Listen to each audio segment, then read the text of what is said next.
आप देख रहे हैं नॉन स्टॉप 100। आपके साथ मैं हूं चित्रा त्रिपाठी। सुशांत की मौत के केस में ईडी ने सोमवार को रिया चक्रवर्ती को फिर किया तलब। सूत्रों के मुताबिक परसों हुई पूछताछ में वित्तीय हेराफेरी के कई अहम खुलासे। सुशांत ने बड़ी बहन के नाम 4.5 करोड़ रुपए फिक्स डिपॉजिट किए थे, लेकिन इसमें 2.5 करोड़ रुपए की हुई सेंधमारी। हेराफेरी में 2 चार्टर्ड अकाउंटेंट का भी नाम, दोनों के खाते में ट्रांसफर की गई करोड़ों की रकम। दोनों चार्टर्ड अकाउंटेंट्स के खाते में 2 करोड़ 65 लाख रुपए ट्रांसफर किए गए। मार्च में खत्म हुई वित्तीय वर्ष के दरमियान ट्रांसफर की गई रकम। सुशांत के सीए संदीप श्रीधर ने सुशांत के लिए 2 करोड़ 78 लाख रुपए जीएसटी और इनकम टैक्स भरने का हवाला दिया। मुंबई पुलिस को सौंपा लेन देन का ब्यौरा। सुशांत की मौत को लेकर शिवसेना की तीखी प्रतिक्रिया, कहा यह खुदकुशी पर हो रही है राजनीति। संजय राउत का आरोप, सुशांत केस के बहाने महाराष्ट्र के खिलाफ साजिश, उद्धव ठाकरे सरकार को बदनाम करने की कोशिश। सुशांत केस में बिहार सरकार को हस्तक्षेप करने की नहीं थी जरूरत, पिता को बरगलाकर एफआईआर दर्ज कराने का लगाया आरोप। बिहार के डीजीपी गुप्तेश्वर पांडे के बयान पर संजय राउत ने उठाया सवाल, कहा यह पुलिस अनुशासन के खिलाफ। सुशांत के भाई और बीजेपी विधायक नीरज कुमार बबलू का पलटवार, कहा सीबीआई जांच से वही घबराते हैं जो दोषी होते हैं।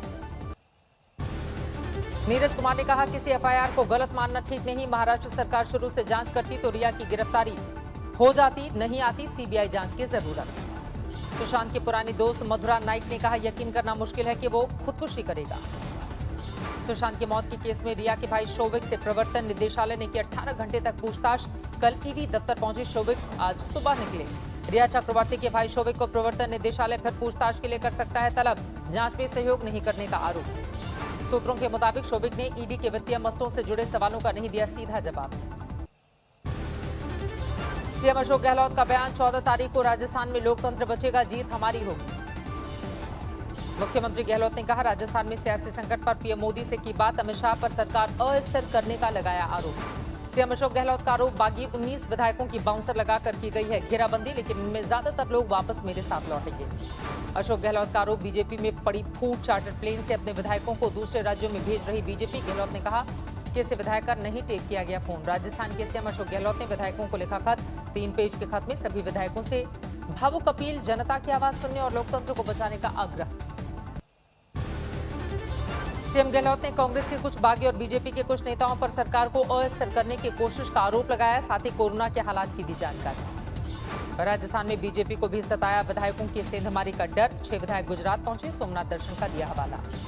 झालावाड़ और धौलपुर के विधायकों ने मध्य प्रदेश और गुजरात जाने से किया इनकार, कहा वसुंधरा के आदेश के बिना कहीं नहीं जाएंगे। बिहार में विधानसभा चुनाव से पहले एआईएमआईएम और हिंदुस्तानी आवाम मोर्चा का हो सकता है गठबंधन।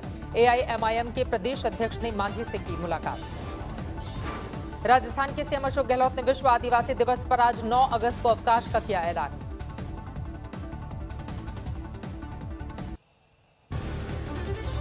अयोध्या में बनने वाली मस्जिद का नाम बाबरी मस्जिद नहीं होगा, सुन्नी सेंट्रल वक्फ बोर्ड ने किया साफ। सुप्रीम कोर्ट के आदेश पर अयोध्या के पास धन्नीपुर गांव में मस्जिद के लिए दी गई है जमीन। 5 एकड़ सुन्नी वक्फ बोर्ड के मुताबिक यहां अस्पताल और ट्रस्ट का भी होगा निर्माण।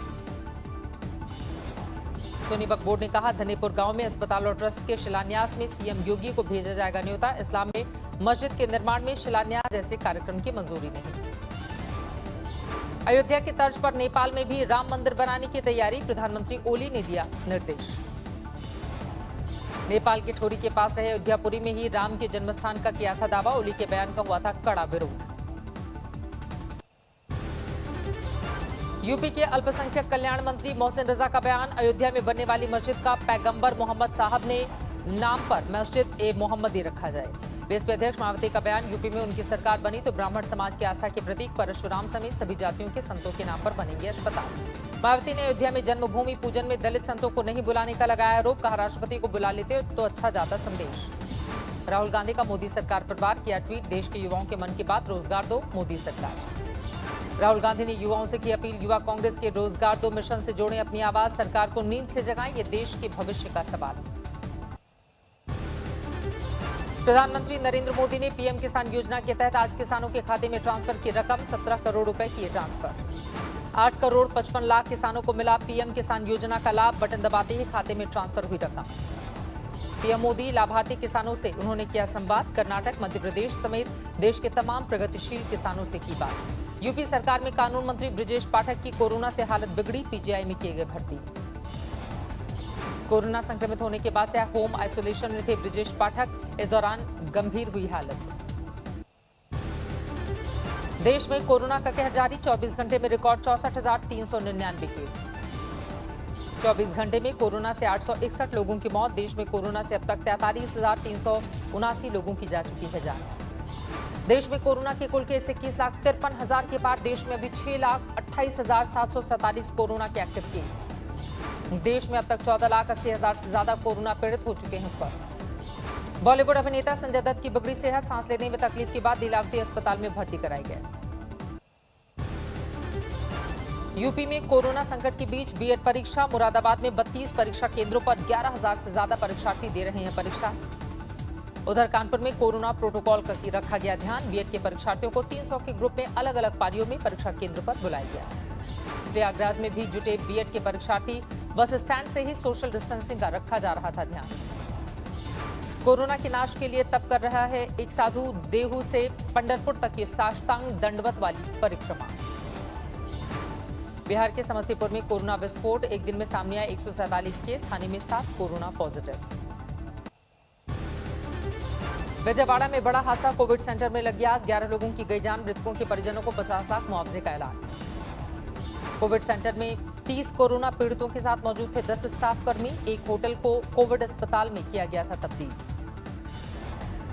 कोविड सेंटर से बाकी मरीजों को रेस्क्यू कर दूसरे अस्पताल में भेजा गया। आग लगने की वजह की हो रही है जांच।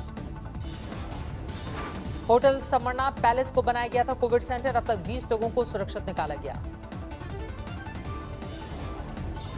हादसे वाली जगह पर शुरू किया गया सैनिटाइजेशन का काम। पीएम मोदी ने मुख्यमंत्री जगन मोहन से की बात। हादसे पर ली जानकारी।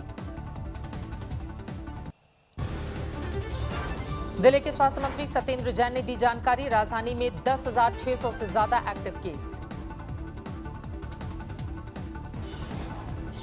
सत्येंद्र जैन ने कहा करीब 30 से 35% मरीज दिल्ली से बाहर से आ रहे हैं, इसीलिए कम नहीं हो रहे आंकड़े।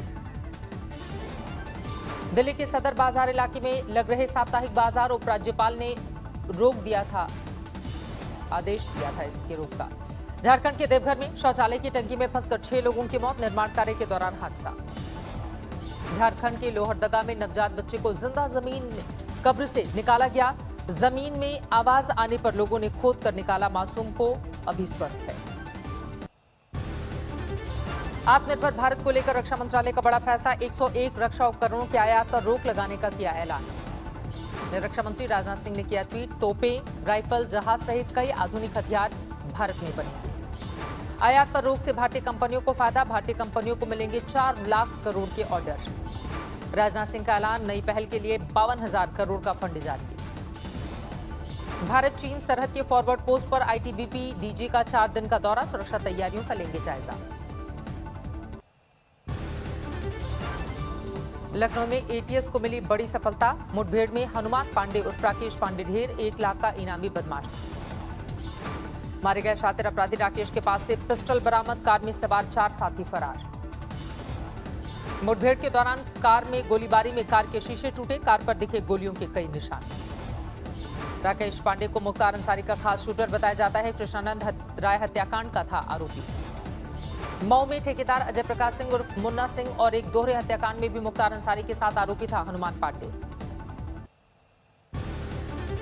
जोधपुर में लोटता अचलावता गांव में 11 लोगों की संदिग्ध मौत। खेत में मिले हैं शव। पाक विस्थापित बताए जा रहे हैं सभी मृतक। पुलिस अधीक्षक पहुंचे घटनास्थल पर। छत्तीसगढ़ के महासमुंद में एसयूवी के ट्रक से टक्कर। 4 लोगों की मौत, 5 घायल। मध्य प्रदेश के शिवपुरी में बेकाबू कार सीवर लाइन के गड्ढे में गिरी। कार में सवार 3 लोगों में से 2 की मौत। पंचकुला में शराब के ठेके के बाहर फायरिंग। 2 लोग घायल। जम्मू कश्मीर के बड़गाम में बीजेपी नेता की हत्या। अज्ञात हमलावर ने मारी गोली। पश्चिम बंगाल के उत्तर 24 परगना में बीजेपी नेता गणेश दास की गाड़ी पर 15 बमों से हमला। गाड़ी में मौजूद कुछ कार्यकर्ता घायल। यूपी के मेरठ में मुठभेड़ के दौरान बदमाश घायल गिरफ्तार किया गया। पुलिस टीम पर हमले का है आरोपी। यूपी के करनैलगंज में मारपीट का वीडियो वायरल। महिला और पुरुष डंडे लेकर भिड़े। करनैलगंज में मारपीट के दौरान एक शख्स बना दरिंदा। महिला के साथ बदसलूकी का आरोप। जम्मू कश्मीर के कुलगाम में पुलिस के आतंकवादियों से मुठभेड़। खुफिया सूचना के बाद बीती रात से घेराबंदी जारी। सुरक्षा बल को 2 से 3 आतंकवादियों के छिपे होने की मिली थी खबर। 6 अगस्त को शोपियां में पुलिसकर्मी का हुआ था अपहरण। सुरक्षा बल के जवान इसके बाद लगातार दे रहे थे दबिश। पाकिस्तान की फिर नापाक करतूत, तोड़ा सीज फायर। पुंछ में सरहद पर की अंधाधुंध गोलाबारी। पाकिस्तान ने पुंछ के मानकोट इलाके में मोर्टार से दागी गोली। बेरूत में धमाके के बाद अब तक 158 लोगों की मौत, 6000 लोग घायल हुए थे। लेबनान की राजधानी बेरूत में सुरक्षा बल से प्रदर्शनकारियों की झड़प, उग्र प्रदर्शनकारियों ने सामने आकर किया पथराव। सुरक्षाकर्मियों ने उग्र प्रदर्शन पर काबू पाने के लिए दागे आंसू गैस के गोले। चिली में कोरोना से मौत का आंकड़ा 10,000 के पार, 3,71,000 से ज्यादा लोग कोरोना पॉजिटिव। ब्राजील में कोरोना से अब तक 1 लाख लोगों की गई जान। रियो डी जेनेरियो में लोगों ने लाल बलून छोड़कर मृतकों को दी श्रद्धांजलि। धीरे धीरे पटरी पर लौट रही जिंदगी। दुनिया में कोरोना का कहर जारी, 1,96,00,000 से ज्यादा संक्रमित, 7,25,000 से ज्यादा की मौत। उधर दूसरी ओर मॉरिशस के बंदरगाह के पास जापानी ऑयल टैंकर जहाज से करीब 4,000 टन तेल का रिसाव समंदर में इमरजेंसी घोषित। अमेरिका मैक्सिको बॉर्डर के नीचे मिली 400 मीटर लंबी सुरंग ड्रग तस्करी के लिए होता था इस्तेमाल। दक्षिण कोरिया में उफनती नदी में बहती कार से एक महिला का रेस्क्यू, नदी में फंस गई थी कार। चीन के जियान में 1368 में बनी इमारत की दीवार गिरी, कई गाड़ियों को नुकसान।